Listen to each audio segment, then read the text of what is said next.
Eu achando que era capacitor, ó. 1, 3, 2.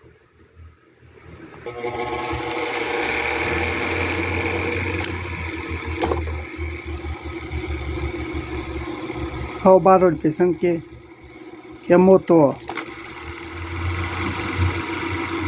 Só eles. Eles têm folga. Só coloquei um pouquinho de fita isolante no eixo, empurrei a hélice e acabou a história.